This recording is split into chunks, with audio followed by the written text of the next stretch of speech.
Hi guys, welcome to my சமையல். இந்த video பார்க்கணும்னா கடாய் மஷ்ரூம் வீடியோ தான் பார்க்க போறோம். இந்த வீடியோ போறதுக்கு சேனல் புதுமை மேலீங்கன்னா லைக் பண்ணிடுங்க, ஷேர் பண்ணிடுங்க, சப்ஸ்கிரைப் பண்ணிடுங்க. இப்போ வாங்க வீடியோ போகலாம். இன்னைக்கு கடாய் மஷ்ரூம் எப்படி பண்றதுன்னு பார்க்கலாம் வாங்க. நான் ஒரு கடாய் வச்சிருக்கேன்.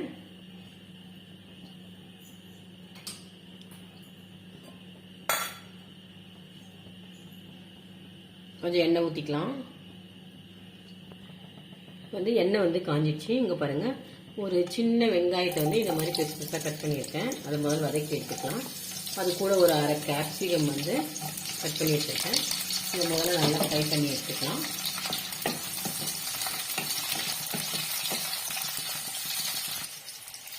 பாருங்க, இந்த அளவுக்கு வதங்கினா போதும். இப்போ இதை நம்ம வேற ஒரு பிளேட்டில் எடுத்துடலாம். இதை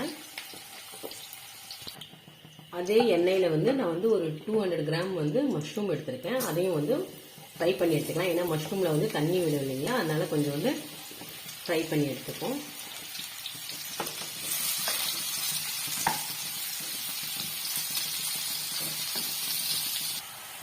பாருங்க, எவ்வளோ தண்ணி வருது பாருங்க மஷ்ரூம்லேருந்து. அதனால இந்த தண்ணியெல்லாம் நல்லா வத்துற அளவுக்கு நம்ம இதை ஃப்ரை பண்ணிக்கலாம். பாருங்க, இப்போ தண்ணி இல்லாமல் நல்லா வதங்கிடுச்சு. இதெல்லாம் எண்ணெய் தான், நல்லா வதங்கிடுச்சு. இப்போ இதை இந்த வெங்காயம் கேப்சிகம் வதக்கி வச்சிருக்கோம் இல்லைங்களா, அது கூட இதை எடுத்துக்கலாம்.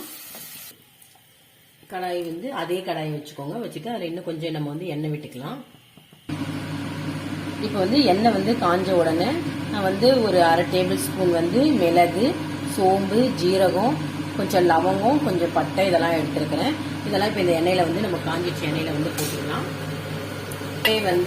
கொஞ்சம் காஷ்மீர் சில்லி மிளகா உங்களுக்கு காரம் எவ்வளோ வேணுமோ அவ்வளோ கொஞ்சம் மிளகா எடுத்து வச்சுருக்கேன். அதையும் போட்டு ஃப்ரை பண்ணிக்கலாம். ஒரே ஒரு பச்சை மிளகாவை 2 இது பண்ணி போட்டுருக்கேன். இது கூட ஒரு 10 பல் பூண்டும், கொஞ்சம் இஞ்சியும், ஒரு சின்ன துண்டு இஞ்சியும் போட்டு நல்லா ஃப்ரை பண்ணிக்கோங்க.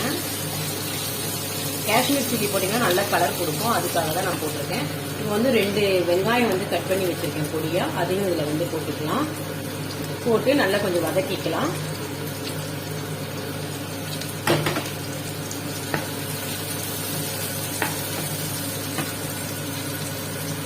இது கூடயே ஒரு 10 முந்திரி எடுத்து வச்சிருக்கேன். முந்திரி போட்டுக்கலாம்.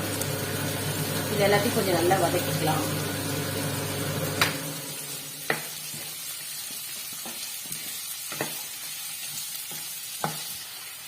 இது கூட கொஞ்சோண்டு வேர்க்கடலை, ஒரு 10 இருக்கும் வேர்க்கடலை போட்டிருக்கேன்.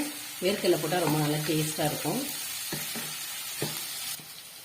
நான் 2 பெரிய தக்காளி பொடியாக கட் பண்ணி வச்சுருக்கேன். இப்போ வெங்காயம் பாருங்க, இந்த அளவுக்கு வதங்கணும். இந்த தக்காளியும் போட்டு வதக்கிக்கலாம்.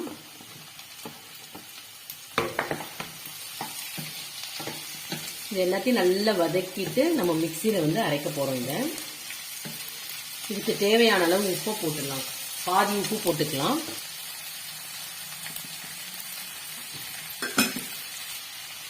உப்பு போட்டு மிக்ஸ் பண்ணிட்டு நம்ம ஒரு மூடி போட்டு மூடி வச்சிடலாம். தக்காளி நல்லா இதாகட்டும், வதங்கட்டும்.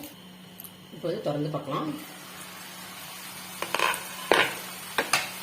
பாருங்க, தக்காளி எல்லாம் நல்லா வதங்கிடுச்சு. இது கேஸ் ஸ்டவ் இப்போ ஆஃப் பண்ணிடலாம். பண்ணிட்டு ஆறுனோட மிக்சியில் இதை நல்லா ஃபைன் பேஸ்ட்டாக அரைச்சிக்கலாம். பாருங்க, இந்த மாதிரி நல்லா எல்லாத்தையும் அரைச்சி எடுத்துக்கணும். இப்போ அதே கடாயை அடுப்பில் பற்ற வச்சு வச்சிடலாம்.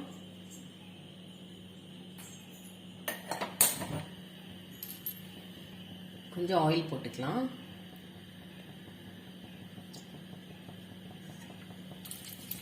எண்ணெய் நல்லா காஞ்சிடுச்சு. 2 ஏலக்காவும், ஒரு சின்ன துண்டு பட்டையும், 2 பிரிஞ்சி இலையும் போட்டுக்கிறேன்.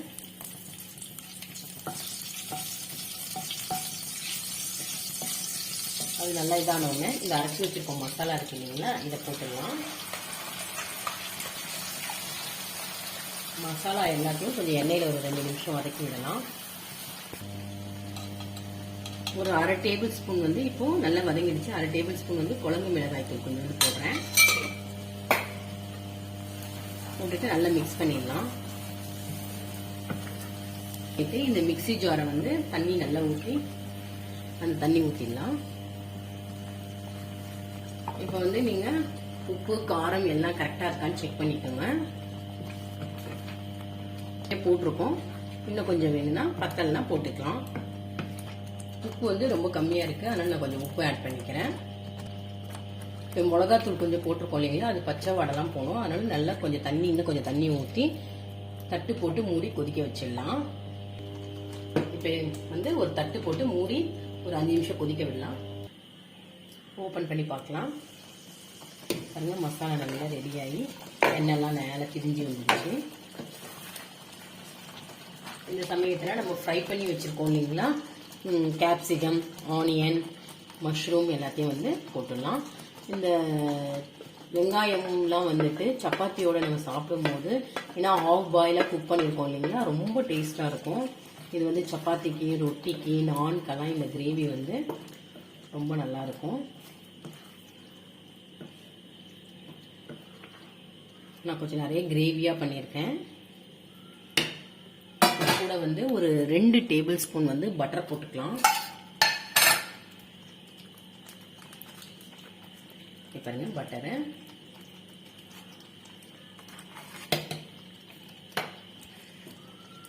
பட்டர் போட்டாச்சு. இப்போ இது மேலே வந்து கொஞ்சம் கொத்தமல்லி தழை போட்டுட்டா கடாய் மஷ்ரூம் வந்து ரெடி ஆயிடுச்சு. செஞ்சு பார்த்துட்டு கமெண்ட்ஸ் பண்ணுங்க.